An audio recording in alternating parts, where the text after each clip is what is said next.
So I don't know whether you're familiar with this tradition or not, but in Tibetan Buddhism, then they always talk about the preliminaries. It's called the ngondro. It means that which goes before. And it's seen to be incredibly important. And in general, for those who know about the preliminaries, then we think about it in terms of counting up to 100,000. For example, doing 100,000 prostrations. And because we're asked to do 100,000 prostrations, we see the preliminaries to be something quite difficult. It's almost like it's a physical challenge. What you have to understand is there are different ways of determining when one has finished the preliminaries, or any practice, for example, a mantra practice. And one of those ways is to do a certain number of repetitions.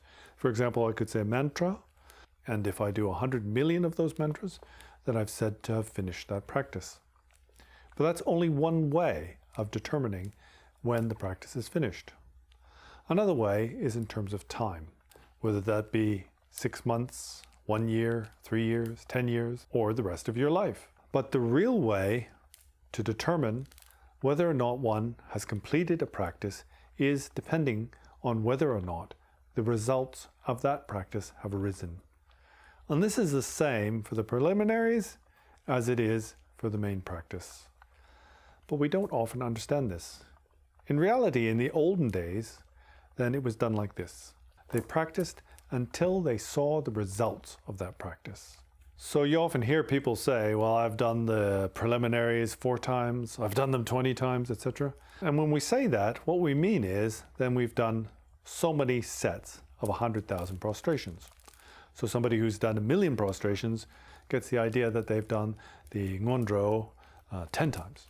For all of the preliminaries, at the beginning, there's something called the 4 thoughts that turn the mind from samsara.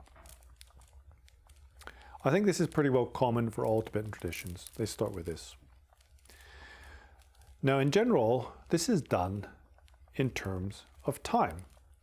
And so you're asked to contemplate on these 4 thoughts for either 1 session, 1 day, 1 week, 1 month. Actually, it's quite rare to do each thought for 1 month. It's more likely that you'll do it for 4 sessions for 1 day, or maybe for a week. But if you think about the preliminaries in terms of accomplishment, that is, that you don't go on to the next stage until you've accomplished the previous stage, then in reality, most people haven't even done the preliminaries once. And that's because they haven't seen the results of the contemplation on the 4 thoughts that turn the mind from samsara. So what are these 4 thoughts? Well, the first of these is called the precious human existence.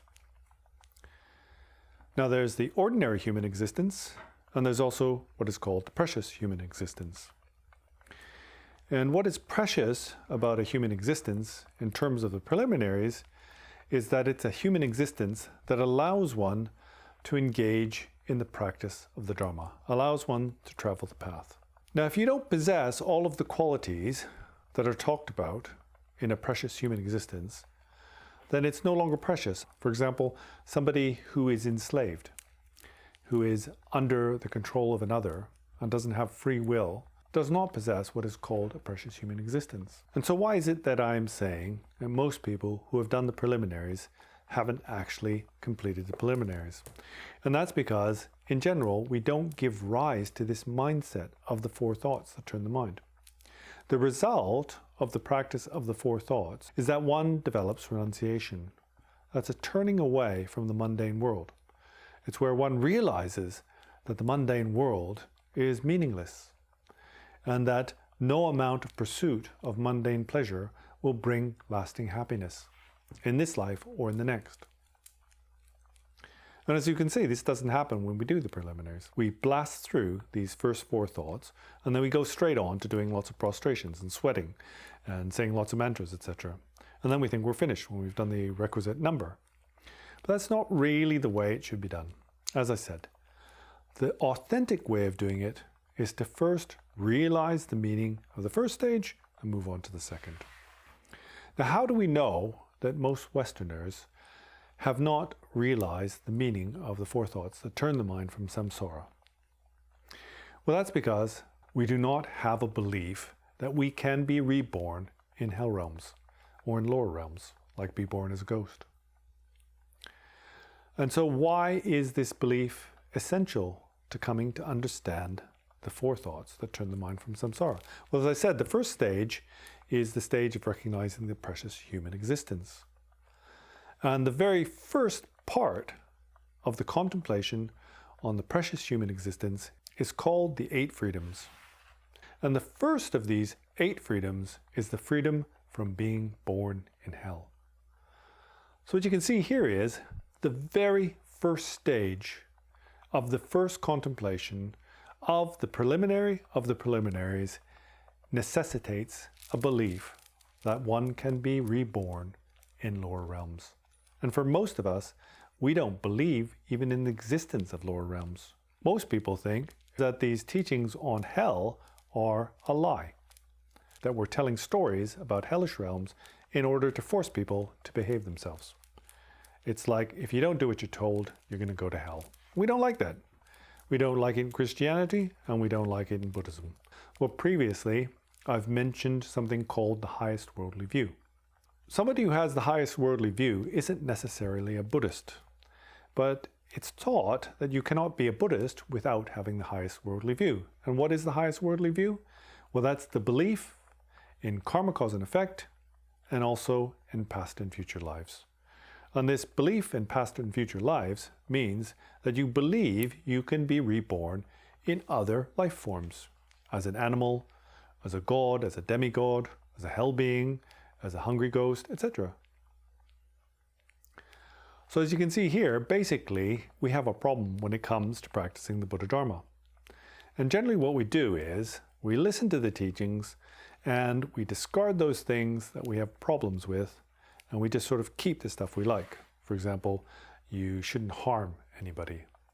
You should practice love and compassion. We like the sound of that, we'll keep that. But when they teach about hell, we kind of don't like that because it reminds us of Christianity, so we want to discard that.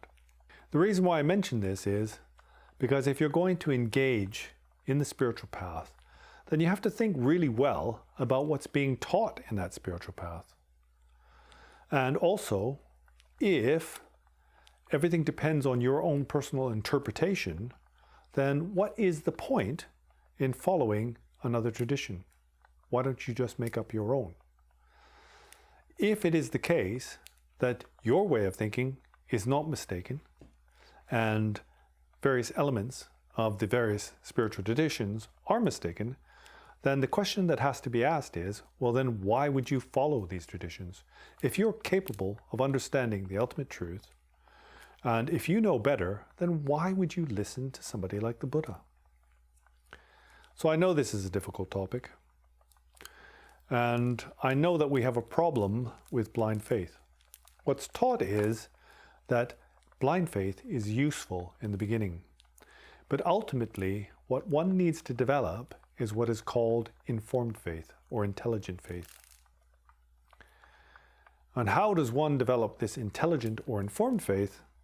Well, that is through study. There's 3 stages: study, contemplation, and meditation. And to study means to listen to the various different explanations, and not just the Buddhist explanations, but also explanations from other spiritual traditions. Once we are clear on what's being taught, then the second stage kicks in, and that is contemplation. And that is where we develop personal understanding of what was taught, of what we have understood from our teachers. And through contemplation, what we do is we develop certainty about the truth. As we know, there's the provisional truth, ultimate truth. Sometimes the Buddha said this, sometimes the Buddha said that. Through contemplation, we come to understand the context in which a statement is true, and also the context in which a statement is provisional. And as usual, then I've touched on a difficult topic, and one that is not easily understood. It is because of the various dispositions of different individuals that there are so many different types of teaching. It's taught that there are 84,000 different types of teaching. Really, what this means is that there is a teaching for every individual, because everyone is slightly different. Now, ultimately, the solution is for you to find your teacher of this life. And if you do find that teacher, it will be somebody who understands your way of thinking. They have to have two things. They have to have compassion, and also they need to be learned in the skillful means of the Buddha Dharma. And in order to do that, they have to be somebody who has studied.